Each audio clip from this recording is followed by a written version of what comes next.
special edition of the Grizzly News. In this week's bulletin, we have a very, very special visitor, all the way from Toastmasters division.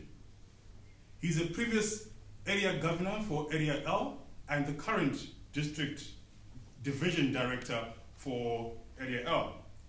His name is Lazolla Belle. He has vast leadership experience within and also outside of Toastmasters, and today we're going to be having a quick chat with him just to pick his brain and find out what wisdom nuggets he has for us. Lazolla, welcome to the show. Thank you for having me. No, it's a pleasure, it's a pleasure. Now, Lazolla, can you please tell us in your own words what Toastmasters is about? Toastmasters, as far as my understanding goes, is an opportunity. And it's an opportunity in two ways. It's an opportunity to develop your own leadership ability as well as your speaking ability. And why I say that's an opportunity is because those two elements of a person are not necessarily a choice. They are part of you as a person growing up, understanding that whether you want to or not, you become a leader by default, whether it's only to your kids or at a workplace. Now the opportunity here is to actually develop that ability. How well you do is really the choice. So for me, it's really that opportunity to test yourself out as a leader and improving your ability to communicate. No, interesting.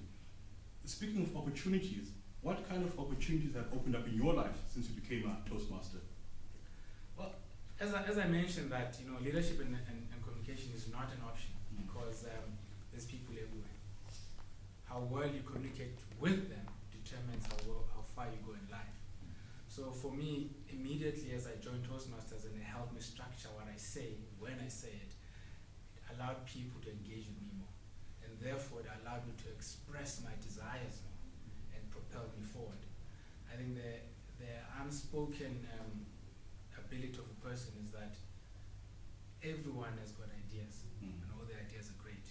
But some people go to the grave with them because they're unable to express them.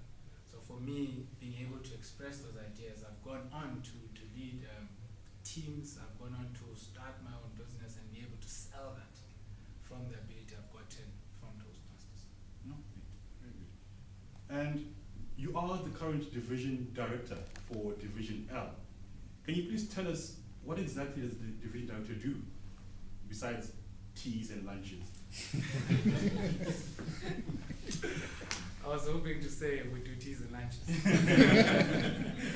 And the interesting thing about Toastmasters is that you only really understand a role at the end of the term. So I will tell you what they do at the end of mid-2016. But in terms of my understanding of what I'm supposed to be going out there to do, is to really support the member. And if you look at the hierarchy of Toastmasters, it starts with the member, it's about the member, it's about the member developing, and from a director point of view, it's connecting the dots from how is the member doing to the guy sitting in the international office, knowing what kind of resources they need to employ. Quite specifically, I think all of us have got ambitions, and it's to take those ambitions and guide them into some sort of vision or drive so that we all achieve what we set out to achieve. So as the title perhaps says, directors to provide some kind of direction, but more so from a certain leadership point of view where it doesn't matter what I want to achieve, it's taking the inputs of each member and concising into one goal that we can all work towards. Yeah. And you've spoken about one goal that we can work towards. For those of us in this club, we are members of Division L, and some of our viewers are also members of Division L. What is your specific vision for Division L?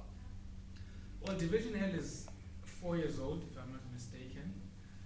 I have no idea why it's 4 years old because the L, if you're wondering where it comes from, is the first letter of leadership.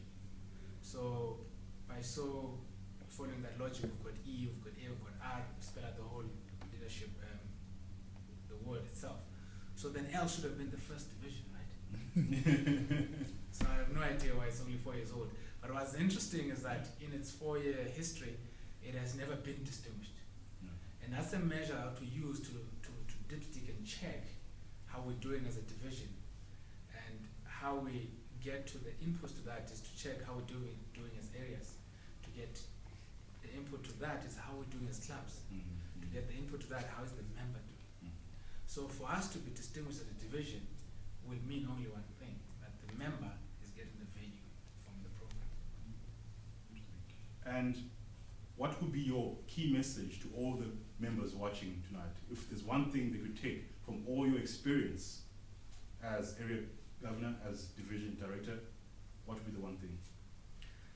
The main thing is that Toastmasters is not about doing the CC manual, the CL manual, and doing those kind of speeches.